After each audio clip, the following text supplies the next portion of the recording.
I'm not happy. So no doubt Melvin Capital is in a lot of pain. There will be carnage, I can guarantee you. They're starting to have to unwind their longs in order to pay for the pain that they are seeing in these other short positions that are getting absolutely crushed. It is a corrupt system. A casino-like atmosphere. But when they all come to get out of that movie theater because somebody yelled fire, that door is only so big.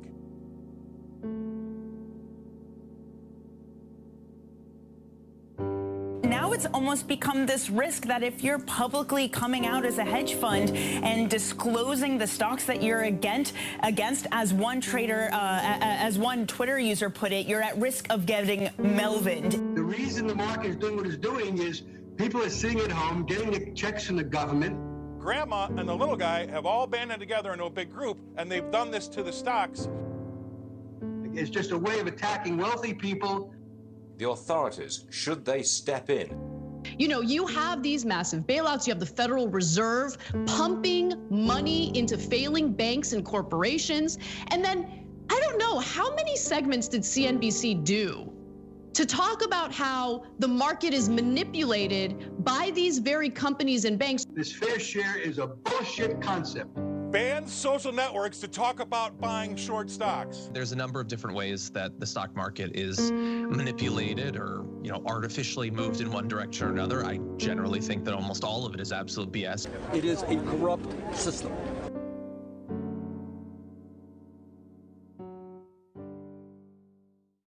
Uh-oh, I'm in trouble.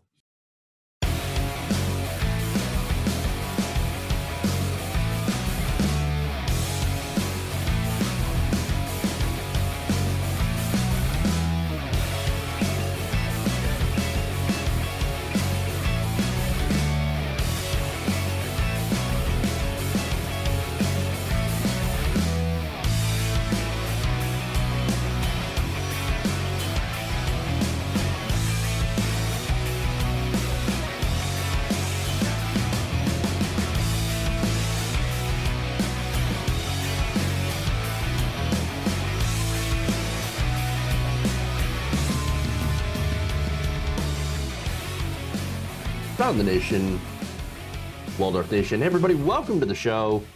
It's Tuesday. We got a good show for y'all today, so stick around for the next hour or so because we've got fun stuff.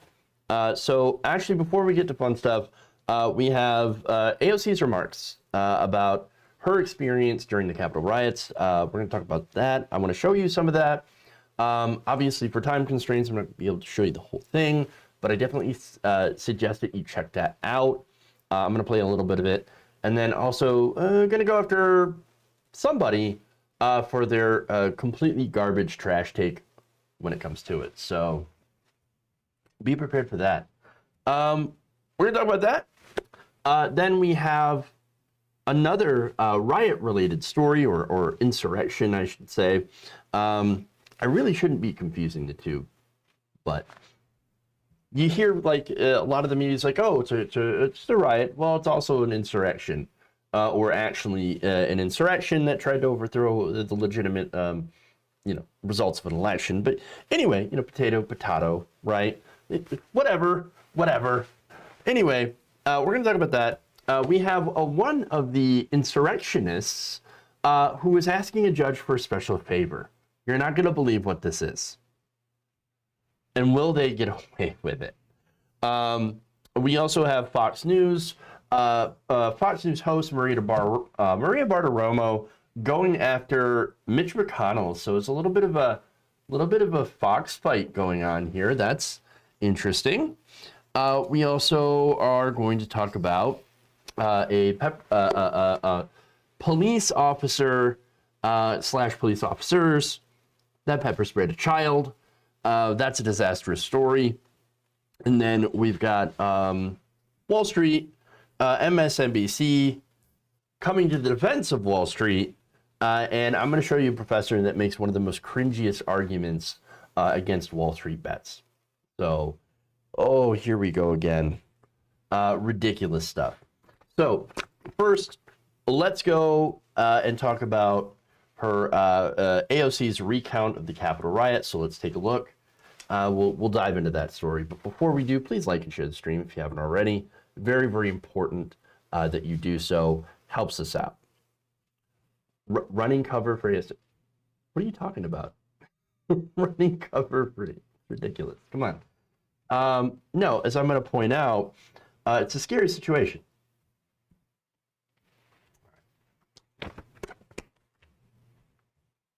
I'm sure they'll try to justify the child had it coming somehow. Oh, believe me, they will. And you're not going to be surprised at all how they do it. All right. So let's dive. So I've talked a lot about the Capitol insurrection, mainly through kind of like a meta kind of analysis through, societal and political context. And while this is super important to analyze it through those lenses, it does kind of lose the human component for the people who were involved. The people, of course, Congress people who were inside at the time and were basically minutes away from actually running into these insurrectionists. And so I want to go and I want to show you some video of Alexandria Ocasio-Cortez. She's a representative, and she was actually one of the targets here of this coup attempt, along with, of course, Nancy Pelosi and even Vice President Mike Pence at one point. And so I just want her to share some of her experience in her own words, and she did so on Instagram. Well, let's take a look. I immediately realized that I shouldn't have gone into the bathroom. I should have jumped in the closet. And so I opened the door when all of a sudden I hear that whoever was trying to get inside got into my office. And then I realized that it's too late, for me to get into the closet. And so I go back in and I hide back in the bathroom behind the door. And then I just start to hear these yells of, "Where is she? Where is she?" And I just thought to myself, they got inside. And this was the moment where I thought everything was over. And the weird thing about moments like these is that you lose all sense of time. In retrospect, maybe it was 4 seconds, maybe it was 5 seconds, maybe it was 10 seconds, maybe it was 1 second, I don't know. It felt like my brain was able to have so many thoughts in that moment, between these screams and these yells of, "Where is she? Where is she?" And so I go down and I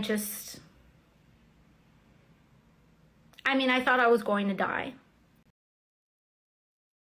So look, that's an incredibly powerful, emotional, reaction to this and recount of what's going on. And it's incredibly, look, I don't think a lot of us realize how dangerous of a situation that was. I have no doubt in my mind that if they had caught Nancy Pelosi or AOC or Mike Pence or, any of the high level, well-known congressmen, that they, there wouldn't have been a possibility of violence. I'm sure there would have been. I don't think that those people were there for a pleasant conversation. I believe that they were there to do harm, to do damage, and they did. And thankfully, they didn't get a hold of anybody. But they were pretty damn close. Now, let's be clear. I support protest. As I've said before, I think we should make politicians uncomfortable, and that they should, in some respect, fear us. This is not what I mean. I would hope that most people would understand that I mean this in a political context. Meaning, if you do not serve your constituents, then you should be afraid for your job, right? Never afraid for your life, but afraid for your job. As in, hey, if you're not serving us, if you're not doing the things that we request of you as our representative, then yeah, we have the power to primary you, we have the power to fire you. Okay, that's not what the Capitol insurrectionists were doing. All right. These people were bent on doing violence against other people. Okay. AOC, Nancy Pelosi, other high profile lawmakers as well. And they were egged on by the right wing media, and by the president of the United States, who's inciting them. If you're defending the insurrectionists, then I got news for you. You're not an ally. You're not going to help. You're not helping the situation. You're actually making it worse. And I really have high doubts that you're progressive at all. This is not an example of holding your representatives accountable. It is going to actually ensure that we have less access to politicians. Now they're going to say, well, yeah, they got into the State House, into the Capitol building. Now we're going to have to build even bigger walls. And now we're going to have to separate ourselves from the people even more. And we've seen that. I forget who it was that was, riding around Washington, D.C., looking at these giant walls and going, well, that's a shame. Why do you think they're putting them up? Why do you think they're putting them up? And so it's because of these situations. That said, there's more. AOC also revealed that she was actually also a survivor of sexual assault, and directly pushed back on people like Ted Cruz, who were telling her to quote unquote move on. Like, oh, it's not really, just move on. You're fine. Calm down. You wanted to calm down, do you? Here's what she said. The folks who tell us to move on, that it's not a big deal, we should forget what's happened, or even telling us to apologize, well, that's freaking rich. These are the same tactics of the abusers.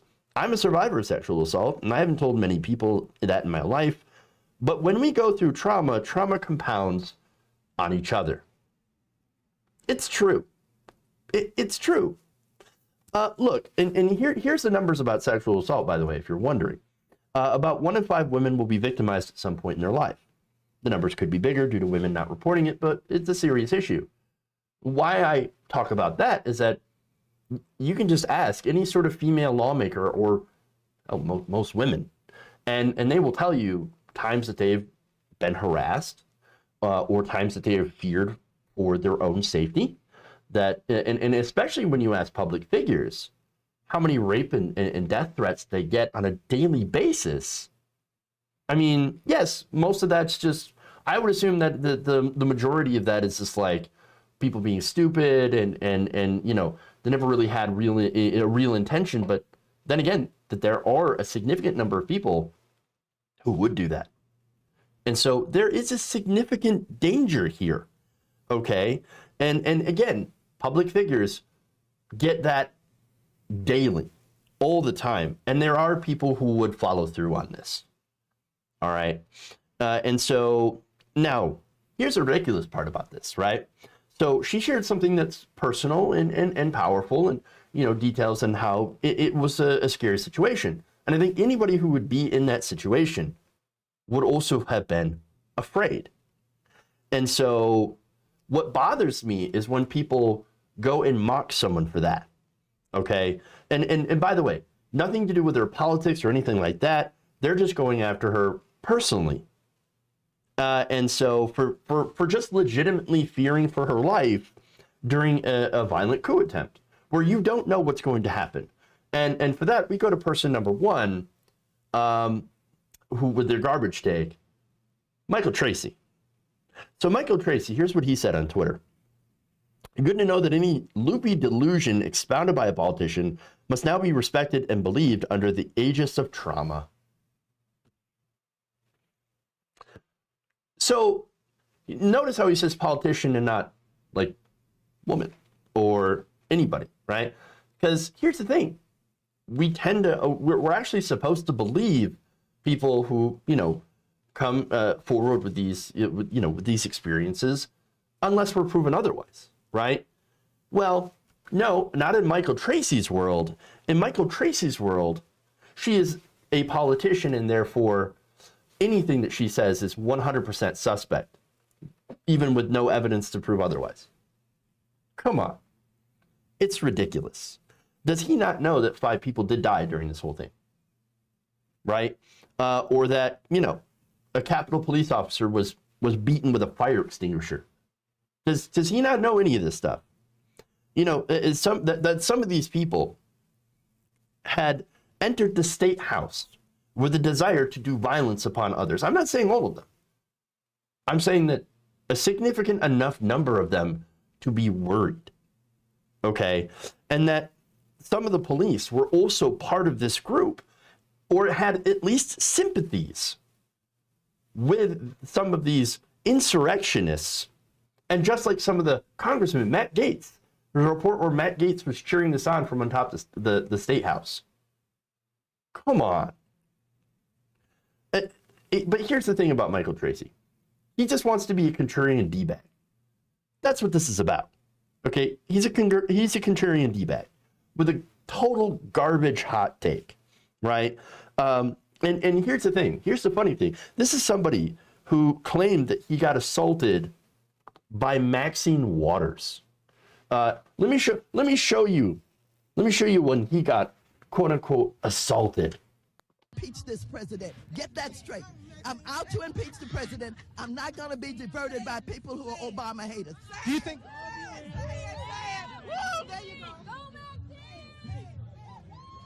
Okay, there you go. She pushed me aside, but it's okay. I mean, come on. Right? All right. Again, barely touched him. Barely touched him. But anyway, he made a pretty big deal about it. So I've got some responses here for his garbage AOC take. All right. This is from Marianne Williamson, Orb Queen. She just says, "How dare you?" Respectable lawyer says, "There will be a lot of people like me who find themselves unsurprised at the ugliness of this tweet since it is so transparently tethered to your own personal baggage. As you are, and you are, as we all know, a fundamentally ugly person." Ouch. Another person says, "The people AOC talked about were screaming, looking for you. The scent of shit filling your pants would have drawn them right to you." Yeah, again, not realizing that this is, or caring that this is, it says TYT in this microphone. Yeah, formerly of TYT. Yes. I don't know if you know this, but Dave Rubin was also on TYT, and turns out he was a grifter. Weird. It's almost as if sometimes people get hired by a company that end up being shitty people. I know. If you think that's some sort of gotcha, I don't know what you're thinking, because that's really dumb. Okay, anyway, more, all I'm saying is that there's lots of great dunks here on Michael Tracy and others who deserve to be dunked on. And here's the thing. If you want to hold your representative accountable, well then, yeah, there are ways that you can do that. And there are ways that I support doing that. Protest, obviously. Peaceful protest. Fund primary opponents. Run primaries against them. Call their office. Leave a message, right? Saying why you're unhappy with them. And you could do that without threatening and supporting violence against these politicians. That's what you can do. Doing this, invading the Capitol building, smashing your windows, is not the way that you do it. Come on. And here's the thing. You've got to remember, and I think this is a thing that a lot of people forget. It turns out that our politicians are still people, still human beings, and don't deserve to, have people assault them or attempt to assault them and threaten their lives. There's nothing that says you can't get in somebody's face at dinner and tell them that they suck. I'm in favor of that. But let's not go, with the threats here, because it's counterproductive.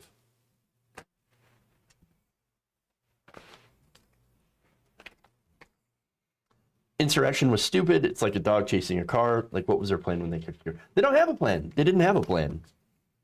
It was just to cause chaos.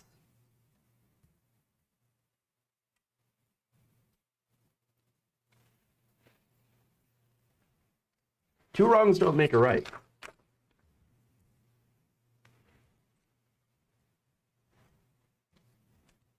Okay, let's move on here.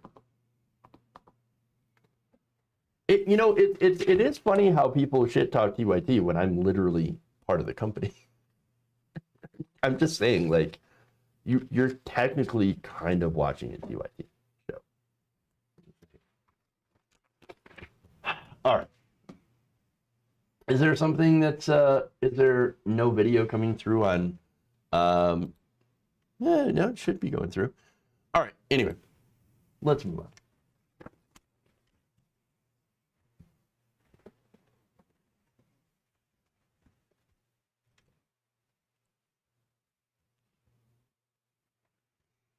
A woman that was accused of being in the Capitol insurrection really wants to take a vacation.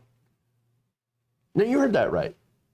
She was part of the insurrection, and now she's asking a judge, hey, can you let me go and take this Mexican vacation? Now, on Tuesday, Business Insider is reporting that a businesswoman in Midland, Texas, who allegedly participated in the violent invasion of the U.S. Capitol, is asking a federal judge to allow her to take pre-planned vacation to Mexico while awaiting trial. Why would you ever do that? Why would you ever allow a person who was caught doing crime out of the country? Okay, there's a lot of this, but let me give you more information before I go off.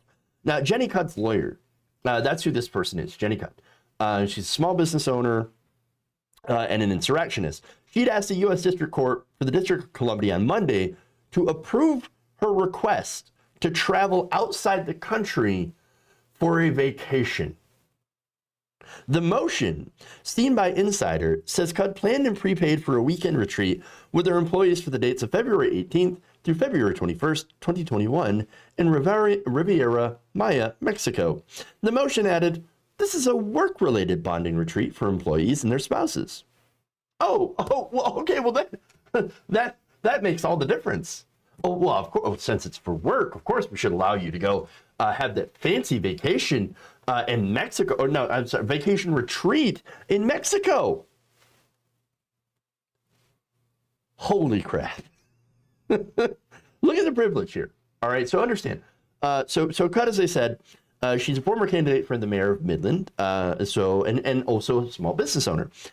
She is the owner of a flower shop and was arrested by the FBI after security footage showed her in the crowd that ended up storming the Capitol. That's one of the pictures right there. And so here's what she said, by the way, in the video.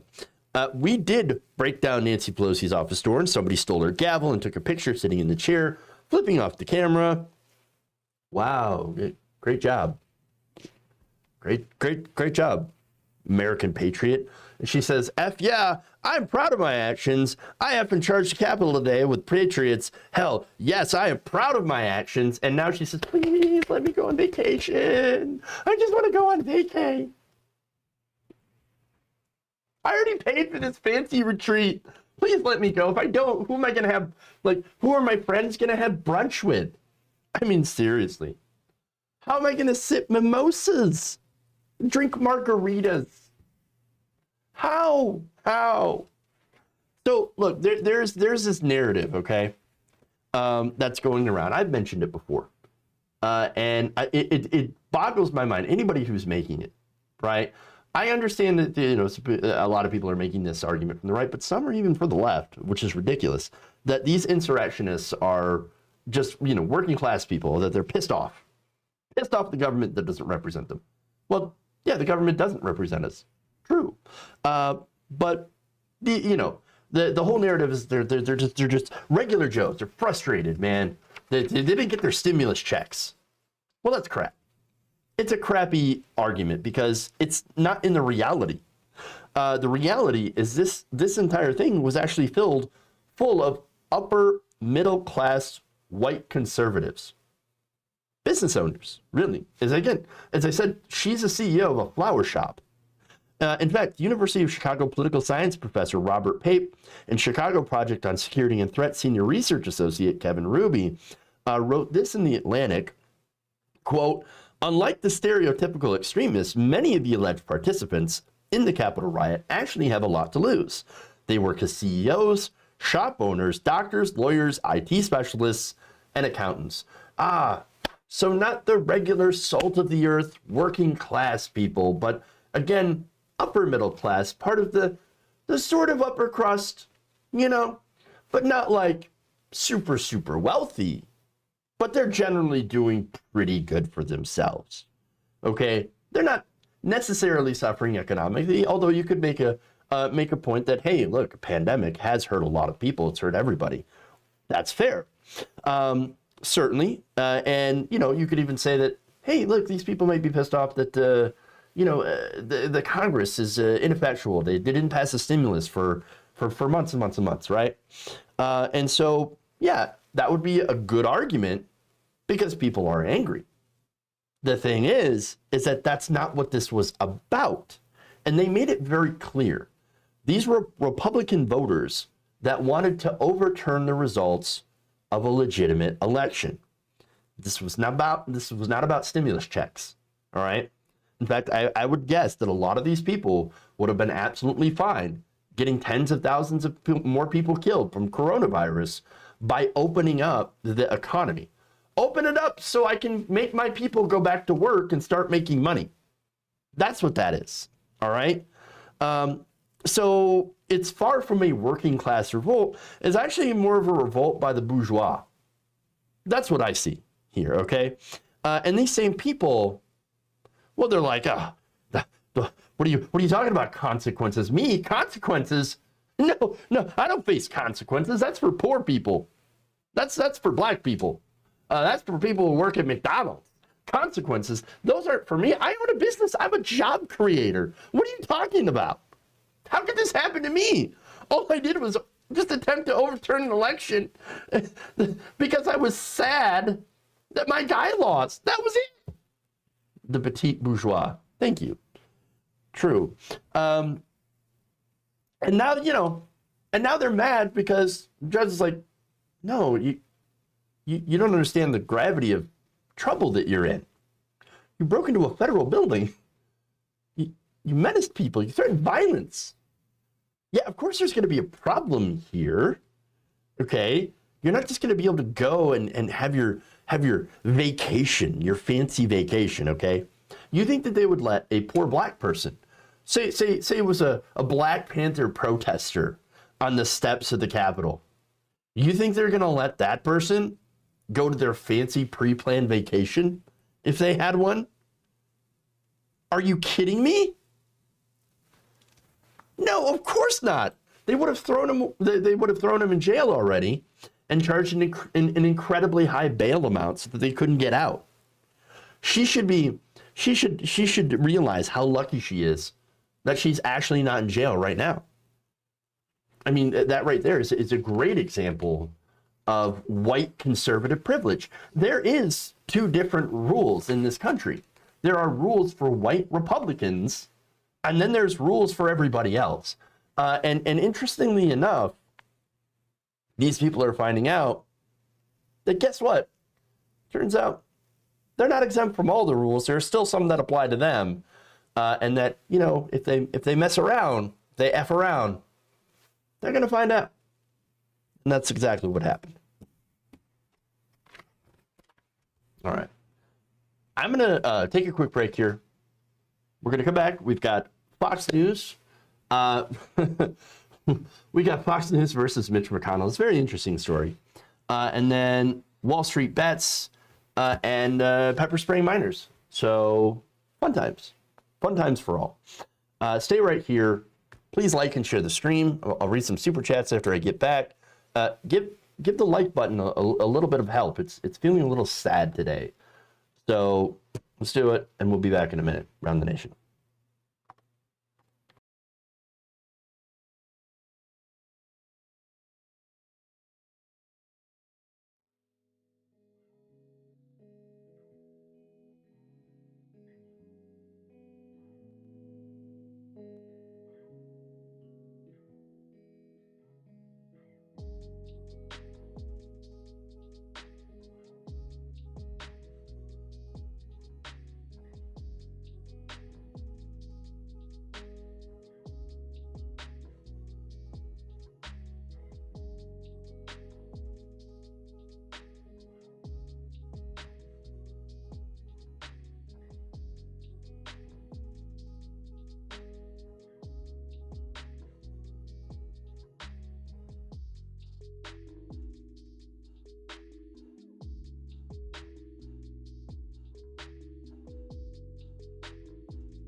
It's like a Sharknado, except with poop.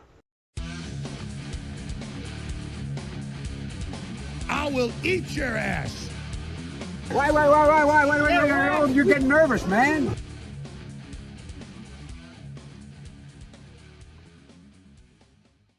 Hey everybody, welcome to the show. Back to the show, I should say.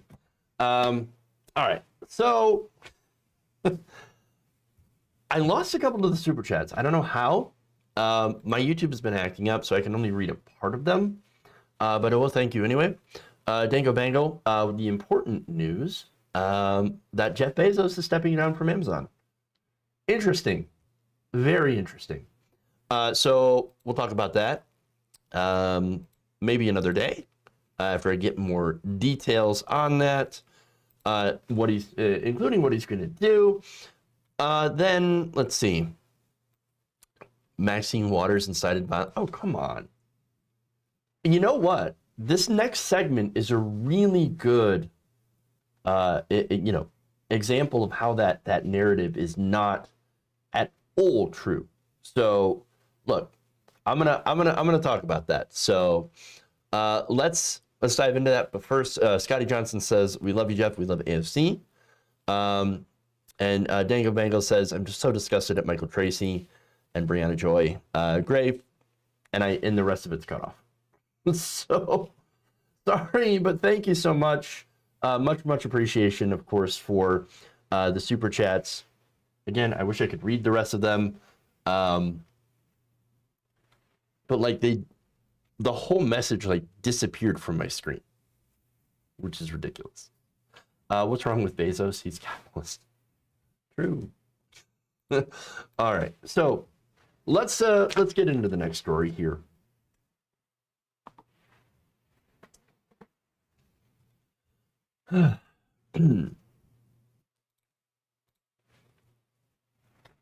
Fox Business host Maria Bartiromo is not thrilled with Senate Minority Leader Mitch McConnell and his remarks about Marjorie Taylor Greene. In fact, here's what he said. In a statement that did not specifically name Greene, McConnell said that her loony lies and conspiracy theories are cancer for the Republican Party and our country. I mean, look, for McConnell, that's an incredibly strong statement. But here's the thing, right? Okay. Yes, that is cancer. But I would argue that the entire Republican Party itself is cancer. That is, of course, destroying the country, or at least, getting people killed, and also keeping people from actually getting better wages and healthcare. And don't get me wrong, corporate Democrats are also standing in the way of getting, universal healthcare. But like, come on. It's kind of true. It's true what he said. But anyway, he continues by saying, somebody who suggested that perhaps no airplane hit the Pentagon on 9/11, so 9/11 truther, that horrifying school shootings were pre-staged, and the Clintons crashed JFK Jr.'s airplane is not living in reality. Again, so I hate this story because Mitch McConnell actually makes good points. And he's right. And he's absolutely right. Let's not forget some of our other hits, though, of course, like about the Jewish space laser run by the Rothschilds that starts forest fires and are supporting, of course, violent acts against Nancy Pelosi. So she's nuts. And that's very, very clear. And McConnell, as you see, called her out. So now Maria Bartiromo is one of the biggest boosters of, election conspiracy lies and conspiracy theories. And so, I don't know, I guess she felt maybe a little bit called out by that. And she was not happy. In fact, she had a guest on, and here's what they said. Here's what that conversation. Well, there's a lot of one-sidedness. Senate Minority Leader Mitch McConnell is slamming your colleague, freshman Congresswoman Marjorie Taylor Greene. The Congresswoman responded on Twitter saying this: the real cancer for the Republican Party is weak Republicans who only know how to lose gracefully. Congresswoman, there is a push to have her removed from committee assignments now. What can you tell us about what's going on within the GOP here? Well, I can say, we have got to rebuild the Republican Party after the events of January 6th. I've been a really strong voice on this. We don't have room for QAnon conspiracy theorists. We don't have room to put ourselves in another constitutional crisis again. But there are crazies on both sides of the aisle. We've seen that. It's not just Republicans that have our own issues. Democrats have them too. We've seen Maxine Waters tell folks to go and threaten and harm members of the Trump administration, right? We've seen crazies on both sides of the aisle. We do have to, I think, address some of these issues, but some of these things, and I'm learning about them today and this week too, were said before she was elected, and Georgia voters still elected her. Just a few years ago, we saw another Democrat from Georgia, Cynthia McKinney, assault a Capitol Hill police officer, and nothing was done after that either. So, well, you make a good point, because Marjorie Taylor Greene is an elected official. She was elected by her constituents. Right. And we know what Maxine Waters said back in 2020. Maxine Waters went in front of a podium and said, if you're in the movies, if you're in a restaurant, if you're at the gas station and you see Trump officials, get in their face. Tell them to get out, that they're not wanted here. Maxine Waters said all of that. Get in their face was her comments. Where was Mitch McConnell then? Was she did Mitch McConnell call her a cancer to the Republic? And then same thing with Democrats. They didn't hold their own accountable as well. I mean, there has been rhetoric on both sides of the aisle. It's been deeply troubling. This is one of the reasons we are where we are today. Both sides, everybody. It's both sides. Look at us on Fox News saying both sides. Just all the time, the whole segment. That's all that was said. I mean, we kind of got a little bit of a problem, but both sides. Yes, I realize that Marjorie Taylor Greene is an insane conspiracy theorist who, who liked to comment about somebody putting a bullet in Nancy Pelosi's skull. What are you talking about? Both sides. Maxine Waters once told somebody to get in a Trump official's face while they're eating dinner. Can you imagine? It's the same. It's 100% the same. I don't see a difference between either of these two things. That's a fucking idiot. And that's what it is. Are you serious? The whataboutism here and the equivocation is sad and pathetic. You really want to compare somebody who spread dangerous conspiracies like Pizzagate and the news one. You ever heard of Frazzle Drip? Frazzle Drip, which says at some point, and I can't even give you the entire details for this, right? It basically alleges that at some point Hillary Clinton was filmed wearing a girl's face that she had cut off. Like, this is like Silence of the Lambs, okay? In order to scare her so that she could later drink her blood. This is ridiculous. This is insane. This gets people hurt. This gets people killed, okay?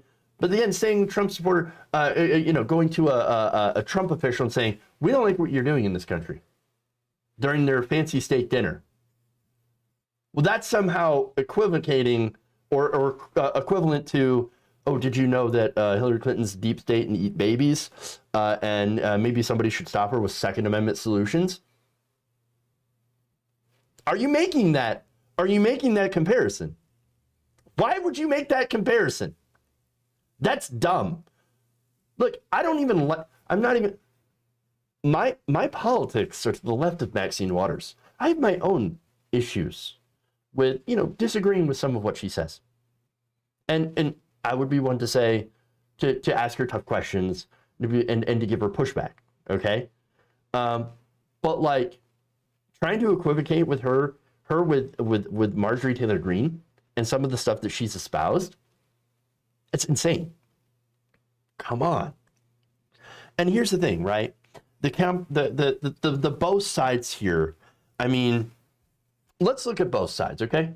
So again, the both sides that we could, the closest thing that we can draw a comparison to is the January 6th Capitol riots, insurrection versus BLM protests. Now you hear conservatives saying all the time, BLM, BLM, BLM, what about BLM? They burned down entire cities. Did they really? It was like maybe a couple of buildings and a car, smashed some windows. That sucks. I disavow all that. I'm not in favor of that. But like to say, like, I don't know, there's a little hyperbole here when you say I can't believe BLM burnt down cities. What city is burnt down? Show me in the map what city is burnt down. Oh, you can't, because it didn't happen. It didn't happen. In fact, in reality, BLM has had protests all around the world. Okay, demonstrations, millions and millions of people are involved, right? Out of all of that and all the violence that, and I'm gonna throw shade on CNN as well, and these news outlets that only focused on the destruction and the violence, which was a very, very small part. 93% of the BLM protests were peaceful. That's it. Now, were there issues sometimes with outside agitators? Yep, I've talked about that. In many instances, also, you had police that would inflame and create violence among the protests by being too aggressive, pushing too hard. There were stories of protesters being just like picked up randomly off the street and dumped somewhere else. I mean, this is crazy stuff, all right?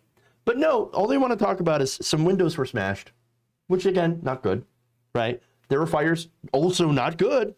But again, there was a tiny fraction, and yet they want to compare that to right-wing violence overall in this country. And the Capitol insurrection, they also smashed windows. Yes, they did. They were also within minutes of actually, sometimes within a few feet of Congress people, and thankfully they didn't get, they didn't get those people, right? Because who knows what would have happened, all right? And the thing is, overall, when you look at violence between right and left, overwhelmingly in this country, the right wing is way more violent, massively violent.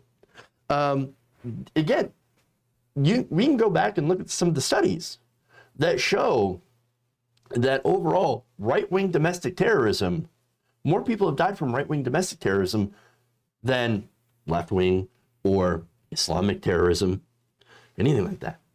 And so seriously, there's no comparison here. All right, there's absolutely no comparison.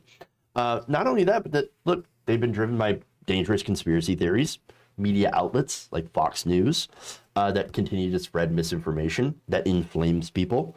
Maria Bartiromo, again, one of the biggest proponents of the big lie about the election, and she has the audacity to sit there in both sides. All right, but understand this is a small reflection of what's going on within the Republican Party in general. Okay, because here's the thing: Mitch McConnell and the Republican establishment, they're not profiting off Trump anymore. It's not profitable to back Trump, right? And Trumpism. It's not a political winner because it inflames the other side and it gets more people from the other side to turn out, right? So Mitch McConnell, since it's a loser now, well, he wants nothing to do with it. And Marjorie Taylor Greene is an example of Trumpism to the extreme. And you know what? That is not the fringe of the Republican Party.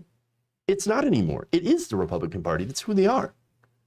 As much as Mitch McConnell is trying to distance himself and his party from it, it is who they are at their core. And so Mitch McConnell's going to have a really difficult time doing this. So understand, too, that Mitch McConnell's only aspiration in this life is to stay in power and to funnel money to himself and his donors.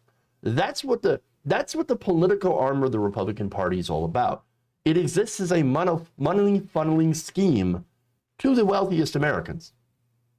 That's all they do. But in order to keep their coalition of people who are, unfortunately, a lot of their base tends to be reactionaries or racists or xenophobes, and people driven by wedge issues, too. For example, these wedge issues are generally guns, abortion, religion, and, of course, conspiracy theories. All right? And so he's got to keep those people together. And so doing those dog whistles to a certain point is acceptable within the party. But now it's gotten to a point where it's put him and his life and his, colleagues' lives possibly in danger. And it's at this moment where he says, oh boy, that's too much for me. All I want to do is get rich. And all I want to do is keep myself into power. This is not what I signed up for with Trumpism. And so he's got to go out and he's got to chastise the crazies. And that's who they're electing into office. Marta Romo was absolutely right. She points out she was elected. She was elected. Yep, she was elected. So this is, and she got pretty large numbers in her district because she represents those people. And that's it. And so that's the situation in the Republican Party now. And it's not so much a split. It's just a reaffirmation of something that's already been there. The division between the voters of the Republican Party and the people at the top who only exist to fleece the other, the voters. So it is really interesting. Who knows what's going to happen with this entire thing? But it won't be good for the Republican Party, and it won't be good for the country. Let's just say that. Get in their face. Go where the. Yeah, it means protest. Peacefully marches. No. We're not going to have a country anymore. If you want, we'll find the Trump tapes, okay, of Trump inciting trial. Let's have trial by combat. Rudy Giuliani. Want to go down this rabbit hole? No. Maxine did not call for violence. She called for protest. She called for I remember the right wing freaking out about how people would go into a restaurant where a politician was eating and chant. And that to them was violence. That to them was violence. Overwhelmingly, the studies don't lie, the numbers don't lie. Again, the right wing, the far right, they are the most violent. There's no comparison. No comparison. All right. Anyway, let's move on here.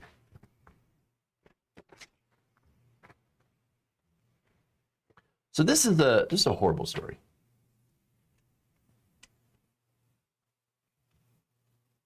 What's this? Shoot, I gotta hurry. I got a meeting right after this.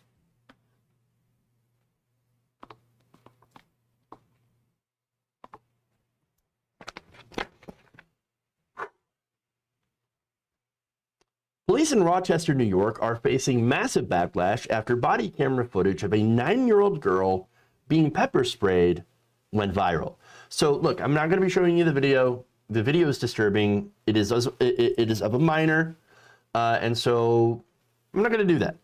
Okay, but I am going to explain kind of what happened.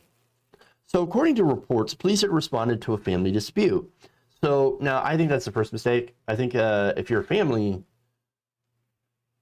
and you're having, and a family member is having like a mental health crisis, I wouldn't call the cops. I wouldn't call the cops. Okay. Generally, that tends to be a recipe for somebody getting shot. So, and thankfully in this situation that didn't happen, but boy, it wasn't good. And so let me describe what's in the video. So in Friday's incident, Rochester Police Deputy Police Chief Andre Anderson told reporters that the girl had indicated that she wanted to kill herself and wanted to kill her parents, or her mother specifically. So this sounds like a mental health crisis. So now the girl had also tried to run away, and that's when police officers handcuffed her and attempted to take her to a hospital in a patrol car. So, you had video, of course, where she was pushed into the snow in order to, handcuff her while she screamed for her father. At one point, an officer had said, quote, "You're acting like a child." Think about that for a second. She's 9. And the officer's like, "Quit, you're acting like a child." To which she responded, "I am a child." Well, then what are you doing handcuffing her?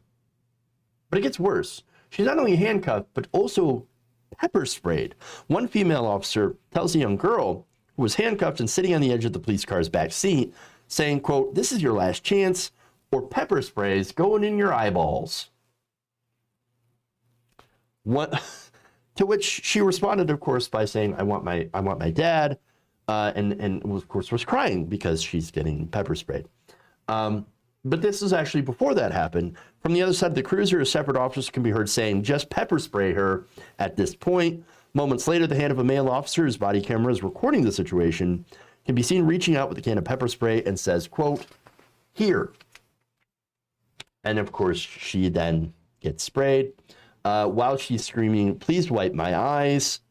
And a male officer had announced, "I got her. I got her." So, yeah, that's not good. So now the local Democrat and Chronicle reports that the young girl was later taken to Rochester General Hospital, where she did receive assessment and care and was later released to her family. But seriously, y'all feel good about yourselves? That's torturing a child, a 9-year-old. Obviously, she was having a breakdown. Something was going on. And guess what? That happens with children. I know. Kids, turns out kids don't always act appropriately, even around police officers who would have known. So maybe, I don't know, take that into consideration and maybe not mace and handcuff her. I'm just saying that this shouldn't be a difficult concept. That maybe you might not treat, and I'm going to go far as to dare say, maybe we shouldn't treat most people like this. Yes, I know, crazy. So now, in the response to the footage, these officers, this is Sawyer Hackett, who's a senior advisor and communications director for Julian Castro, said this in response: "These officers should be fired and indicted." Now, so far, we're going to see if that happens. But here's another part of this situation that you're probably not going to be surprised. This young girl happens to be black, because of course. Of course. Is anyone really surprised at this? We know the reports, and we know the stories and the studies that have shown that generally police tend to overestimate the age of a black person, and so they tend to think that, or to perceive them as older than they are, and therefore more of a threat. Look, I understand kids can be difficult, and this is coming from a non-parent, but there is no justification to handcuffing and macing a 9-year-old. Really? Is it that much? Is she that much of a threat? No. And of course they say, well, she's a threat to herself and she's a threat to others, mostly a threat to herself. So we had to do something. We had to mace her. Ridiculous. All right, but anyway, so the Rochester mayor, Lovely Warren, expressed concern for this child that was harmed during the incident. Here's what she said: "I have a 10-year-old child, so she's a child. She's a baby. This video, as a mother, is not anything you want to see. What happened on Friday was simply horrible and has rightly outraged all of our community." All right, so that means you're going to do something about it, right? Well, here's what she said afterwards: "Unfortunately, state law and union contract prevents me from taking more immediate and serious action. And neither the mayor nor the police department made it clear how many officers would be suspended, if any." She added that she would lead the charge in seeking charges to state law to allow municipal governments to take swift action in disciplining officers in such cases. So, I don't think anything good's going to happen. So now this isn't the first time a Rochester police officer has gotten in trouble. In fact, as the Times noted, the incident on Friday has brought renewed scrutiny to the police department, months after the city was roiled by the disclosure that Daniel Prude, a black man, suffocated to death last year after the police officers had placed him in a hood. So, as for the cops, The cops are saying, we had to do it. We didn't have a choice but to mace the 9-year-old. Mike Mazzeo, president of the Rochester Police Locust Club, interesting, held a press conference where he defended the officer's action and even went so far to say that the victim could have been hurt worse if they had acted differently. Also saying the police did not violate any department protocols. Well, we didn't break any rules. I mean, we didn't have any rules against macing 9-year-olds, so it's okay that we mace 9-year-olds. Totally fine. We didn't have a rule. So we couldn't have broke a rule if we didn't have it. Wow. You maced a child. Here's what she said. Or I'm sorry, here's what he said. Mazzeo. They broke no policies. There's nothing that anyone can say they did that's inappropriate. You maced a child. And you're sitting there and saying, we didn't do anything inappropriate. We just maced the black kid. It's totally fine. No, it's not totally fine. Now, here's the thing. I have to say it. Okay? Defund the police already. A social worker, and here's the thing about defund the police. It takes money, additional money from the police that they would have used to crack skulls and mace 9-year-olds, and instead maybe gave it to social services like social workers. I know social workers that are tougher, I think, than your average police officer. That can take more abuse. That can take more shit. I've seen security guards with no guns, no stun guns, no anything, right? That are tougher than these police officers. So don't tell me that they can't do the job. They can do the job. I would rather a social worker have been there instead of a police officer. The kid was acting out as children do. Sometimes big mad, big tantrums, huge. And it can get physical. Understand. But there should have been a de-escalation here. There should have been somebody who knows what they're doing. Cops, let me tell you what cops are not trained for. Dealing with children. Dealing with 9-year-olds with mental breakdown. Okay?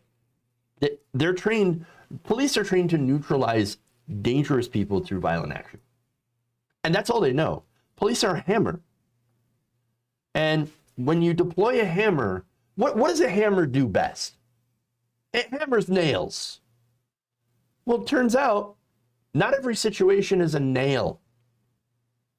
And maybe we should stop treating every situation as a nail. Maybe we should have, people that are specially trained to deal with mental and emotional problems. That's not cops. Cops are not meant to do that. Cops were not created to do that. That is not the job that they should be doing. Therefore, we should defund them. And that's it. I mean, why are we allowing police to do the jobs that they're obviously not trained and ready to do? Defund the police. Put that money towards mental health. Because look, if she's threatening to harm people and others, then she needs to get help, not assaulted in the name of compliance. I feel like this should be a common sense thing that we could all agree with. But unfortunately, sadly, it's not. All right. Wall Street bets tomorrow. Sorry I didn't get to it today. Never should have called a cop to deal with a child. True. Absolutely true. All right. I'd love to sit and read your comments and super chats. Thank you so much for all the donations, all the donos, even if I disagree with you. I still appreciate it. I've got to get to a meeting. You're innocent. So thank you all for supporting the show. Thank you all for the kind donations. As I said, please like and share the stream. Please subscribe. Check us out on Twitch as well. Thank you to all those new follows. Thank you, New Level, for subscribing with Prime. Thank you, all of you. Love you guys. And remember, and gals, and remember, change begins with you. Good night, nation. We'll see you all later. And by the way, guys, gals, and everything in between, I want to be all inclusive here on the show. All right. See you later.